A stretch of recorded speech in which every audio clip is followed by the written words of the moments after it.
¿Qué podemos aprender del juicio y la crucifixión de Jesús, según lo cuenta el Evangelio de Marcos, acerca de lo que significa decir que Dios se hizo carne? Hola, soy Dionisio Bailer, autor del libro titulado Hablar sobre Dios desde la Biblia, y en esta serie de presentaciones estoy dando lectura en voz alta a ese libro. Si Jesús prefería llamarse el Hijo del Hombre, hemos visto que a la vez rehuía títulos mesiánicos.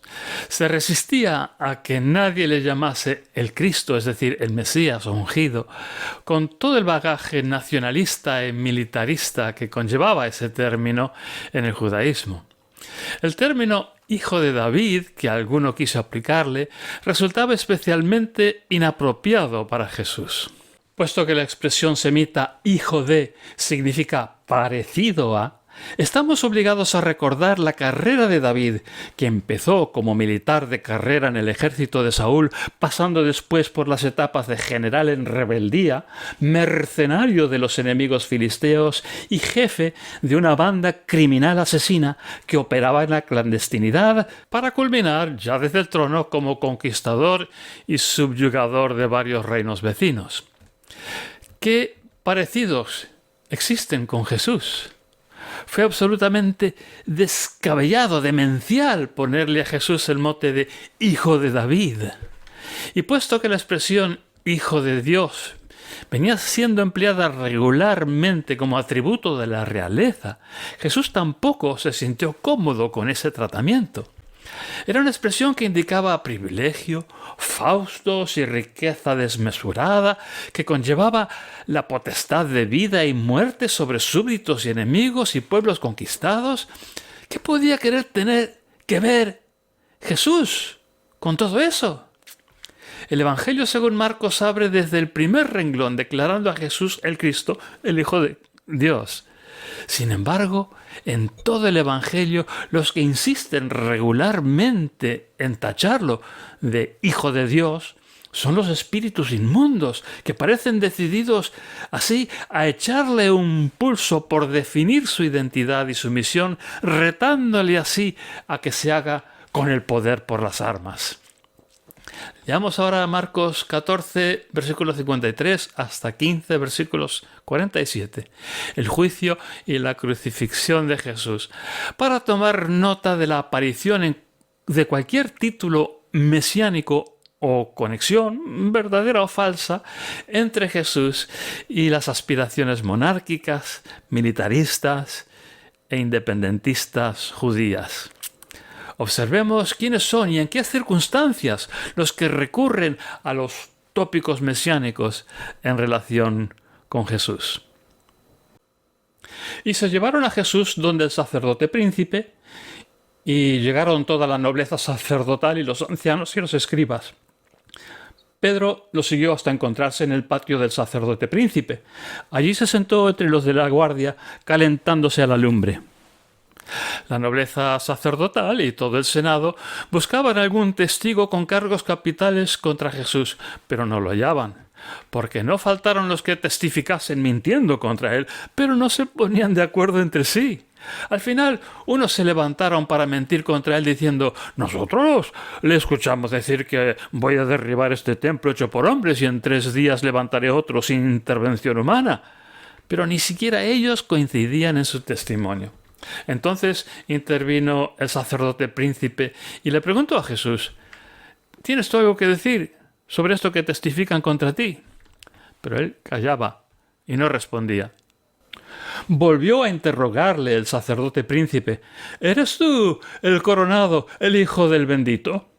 Entonces Jesús dijo: «Yo soy, y veréis al Hijo del Hombre sentado a la diestra del poder que viene con las nubes del cielo».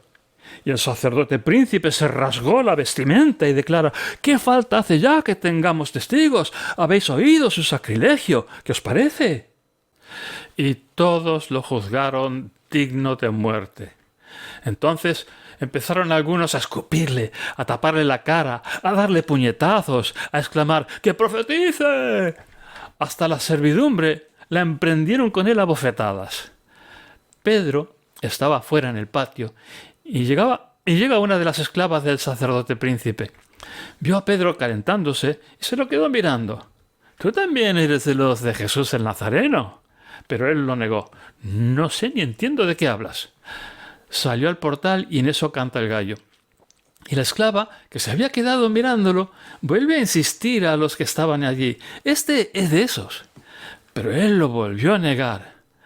No tardaron los que estaban allí en abordar a Pedro. «Es verdad que tú eres de esos. Y además eres Galileo». Y se puso a jurar y maldecir que no conozco a ese tipo del que habláis. En eso vuelve a cantar el gallo y Pedro se acuerda de lo que le había dicho a Jesús: «Antes de que cante el gallo 2 veces, me habrás negado 3». Y le pesó mucho y lloró.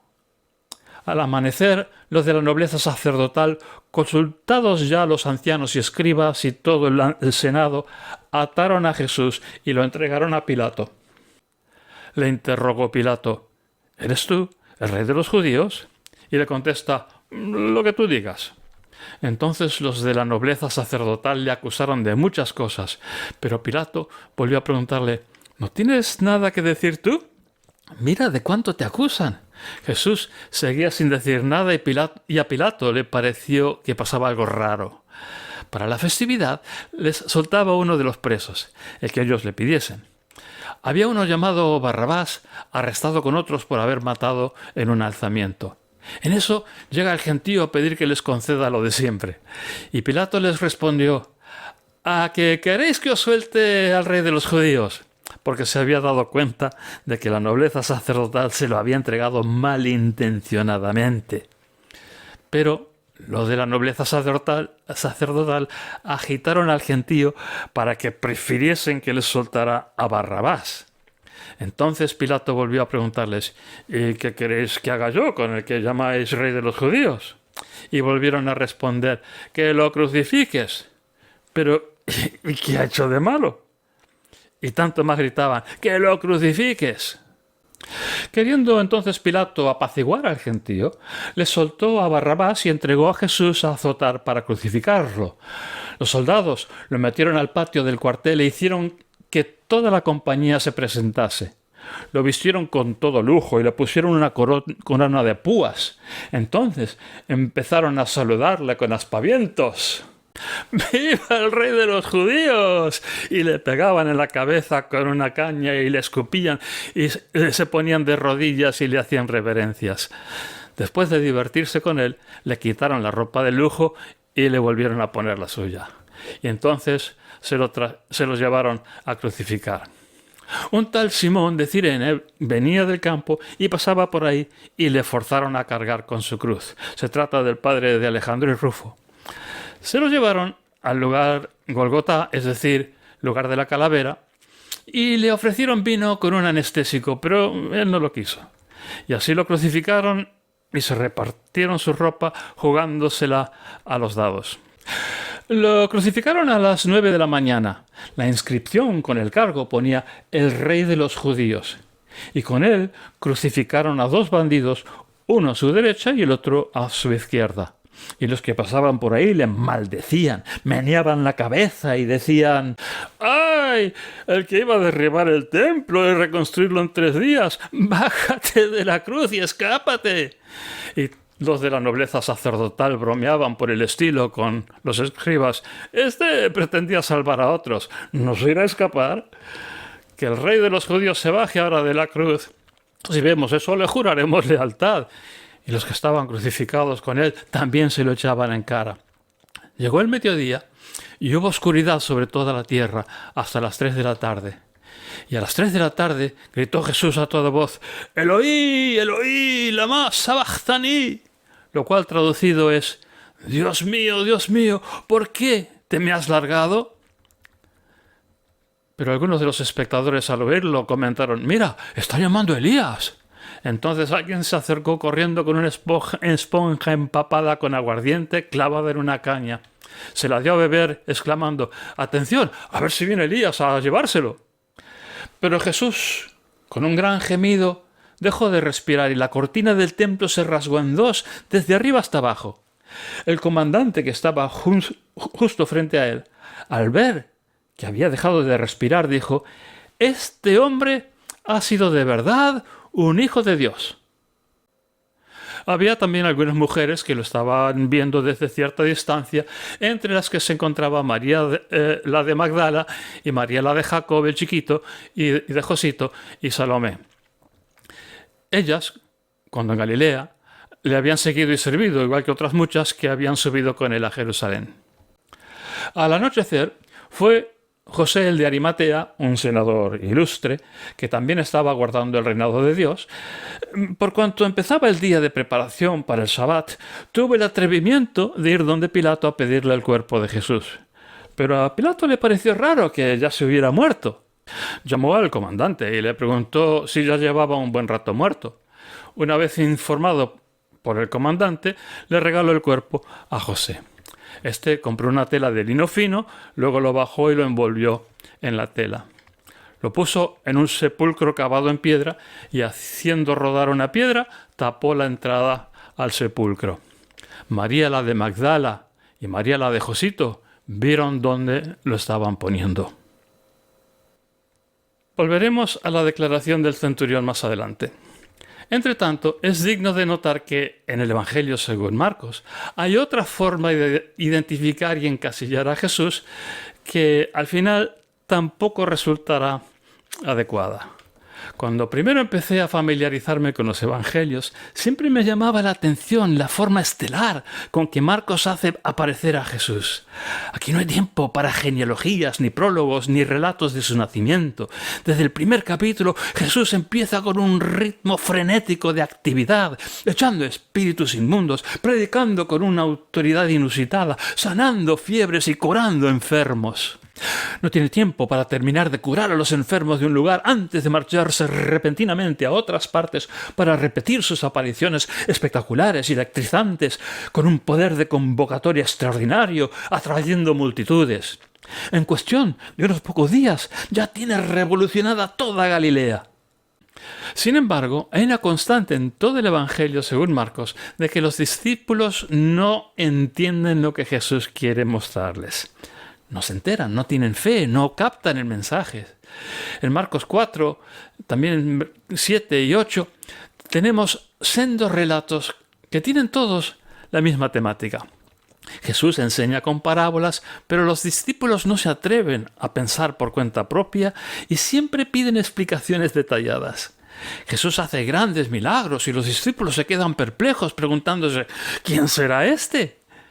Poco a poco empieza a aparecer una nota de frustración e impaciencia en Jesús, claramente evidente en Marcos 8, versículo 21.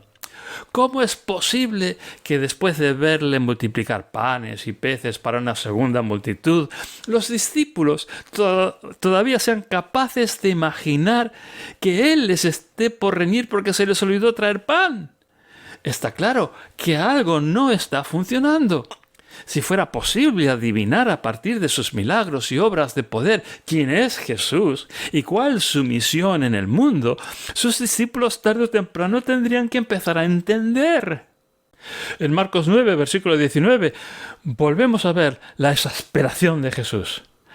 Pero la generación incrédula con que tiene que contender abarca más que solamente sus discípulos. Ahora parece que Jesús empieza a cansarse de las multitudes que lo persiguen a todas partes, esperando que les resuelva la papeleta. La generación de sus contemporáneos lo tiene fichado como un milagrero y exorcista. Recurren a él para que les eche un cable en sus crisis, pero no se plantean cambiar su forma de vivir. ¿Cómo es posible que este niño esté poseído de un espíritu inmundo? ¿Qué clase de familias son las que producen tamaño daño psíquico y emocional en sus niños? ¿Acaso se soluciona esa problemática de fondo, llevando al crío a que un rabino famoso lo cure? Más adelante Jesús maldice una higuera. Cuando vuelven a pasar por ahí, sus discípulos la ven seca y no caben en sí de admiración. Otra vez, Jesús parece al borde de perder la paciencia. Si a todo esto todavía no han caído en la cuenta de lo que se puede hacer cuando hay fe, pero su mente, la de Jesús, está en otra cosa. Él se teme que sus discípulos estén para la labor de aprender su técnica de hacer milagros por la fe, pero todavía sigan sin enterarse de que lo importante en la oración no es la fe milagrera, sino que quien ora haya perdonado. ¿Cuál sería el valor? ¿Cuál el propósito de una fe que seca higueras y mueve montañas, pero incapaz de mover al corazón a perdonar las ofensas sufridas? Y si no consiguen esto, tampoco el Padre les ha perdonado a ellos. Y entonces, ¿qué hemos adelantado? Cegados por el poder de su fe para mover montañas, estarían doblemente perdidos porque se creerían en correcta relación con el Padre, pero sus pecados seguirían sin perdonar. En este sentido, la actividad de Jesús como el milagrero y exorcista ha sido un fracaso. No es así como entenderán quién es Él. Sin embargo, sus obras que manifiestan el poder de Dios sí son importantes, incluso esenciales, como señales de que el reinado de Dios se ha acercado, según Marcos 1:15, un tema que trataremos en nuestro próximo capítulo. Con el Evangelio, según Marcos, tenemos una cosa difícil de hallar en la literatura de la humanidad. Una historia original, un desenlace verdaderamente inesperado. Para estos efectos es importante que observemos el final truncado de Marcos, que inicialmente concluía enigmáticamente en el versículo 8 del capítulo 16, a la mitad de una frase inacabada. Allí las mujeres se encuentran con la tumba vacía y con un joven que les anuncia que Jesús ha resucitado y convoca a Pedro y los demás a reunirse con él en Galilea. Pero ellas, espantadas y amedrentadas, callan y no dicen nada a nadie. Y fin del Evangelio. A la postre, cuando Mateo, Lucas y Juan hubieron escrito sendos evangelios ofreciendo testimonios claros y concluyentes de la resurrección de Jesús, este final de Marcos pareció incompleto y se crearon dos ampliaciones distintas. En ambas, las mujeres transmiten el mensaje a Pedro y los demás, y así Jesús les puede dar su última orden, la de llevar el mensaje de salvación a todo el mundo. Sin embargo, el final original de Marcos tiene un impacto más inmediato en los lectores. Es una sensación de frustración y inaceptación. ¿Cómo es posible callar el hecho de la resurrección? ¿Cómo es posible que las mujeres se dejaran vencer del miedo justo ahora, después de aguantar el tipo durante el juicio y la crucifixión? Los lectores nos sentimos impulsados a remediar el silencio, a ser nosotros los que anunciamos la buena noticia. Marcos ha conseguido que nos involucremos en la historia, que la hagamos nuestra, que nos propongamos darle continuidad. La literatura humana está llena de historias sobre héroes incomprendidos, pacíficos de corazón, de mansedumbre ejemplar, que al final, a regañadientes y con gran pesar, se ven obligados por la perversa maldad de sus enemigos y lo espantosos que son sus crímenes, a recurrir a las armas para restablecer la justicia. Como no deseaban el poder y como rehuían de la violencia, se manifiestan dignos de gobernar cuando vencen a los malvados. El Evangelio, según Marcos, parece que va a andar por esos derroteros. La nación de Jesús necesita un libertador. Sus enemigos son moralmente muy inferiores a Jesús y maquinan desde las primeras páginas asesinarlo. Pero Jesús, en lugar de darse cuenta a tiempo de que su pueblo le necesita, que necesita que luche por ellos y los defienda, se entrega indefenso a su muerte. Y muere. Muere bien muerto. Y aunque el joven de Marcos 16, versículo 5, lo declara resucitado, las mujeres que le han seguido hasta aquí ahora callan, atemorizadas, porque no se fían de que haya un héroe que las defienda. Desde el primer renglón, Marcos ha declarado a Jesús Cristo e Hijo de Dios. Por si quedara alguna duda, 2 veces en su bautismo y en el monte de la transfiguración, una voz desde el cielo lo declara, mi Hijo amado. Pero si eso es lo que es. Ha cambiado el sentido de estas expresiones que ya no significan, ya nunca más pueden significar lo que hasta ese momento venían significando. El mesianismo ha sido despojado de todas sus connotaciones militaristas, monárquicas y nacionalistas. Podemos llamar Cristo e Hijo de Dios a Jesús, pero solamente si aceptamos que su manera de gobernar es como gobierna Dios. Según el Salmo 145 y versículo 8, tierno y compasivo es el Señor, lento para la ira y grande en misericordia. Dios busca convertir los corazones, no destruir vidas.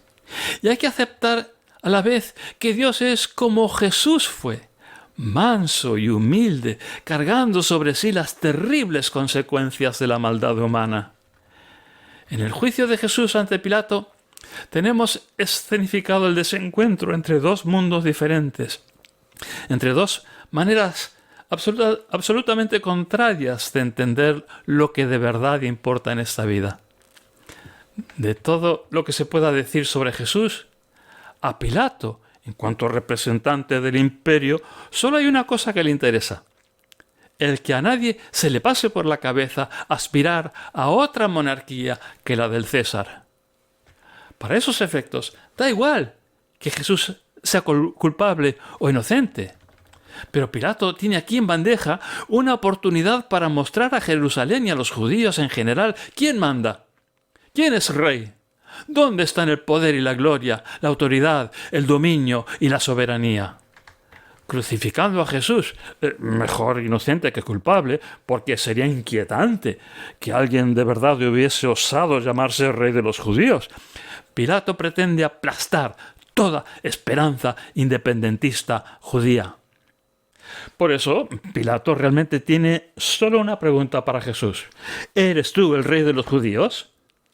La respuesta de Jesús, que podríamos traducir diversamente como tú verás, o si tú lo dices, encierra el reproche de que eso es lo único que le interesa a Pilato.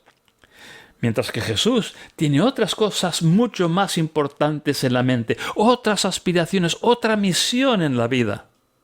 Cosas que jamás se conseguirán por las armas, imponiéndolas desde arriba como política imperial, obligando a la gente a obedecer, piensen lo que piensen y opinen lo que opinen.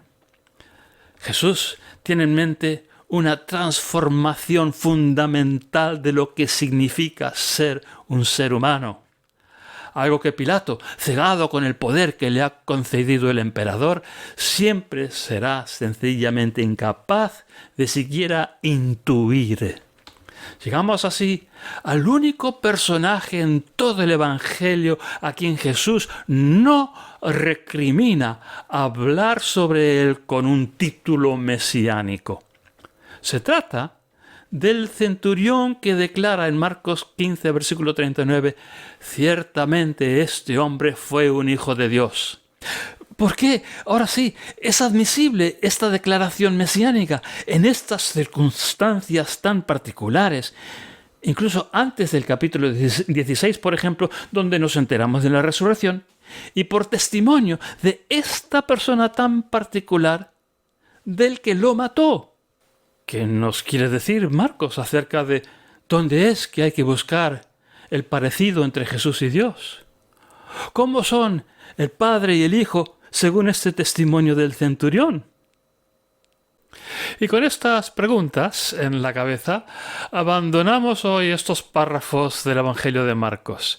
En nuestra próxima presentación veremos algunos párrafos del Evangelio de Juan que tratan sobre lo que significa la persona de Jesús y su especialísima relación con Dios. Hasta pronto.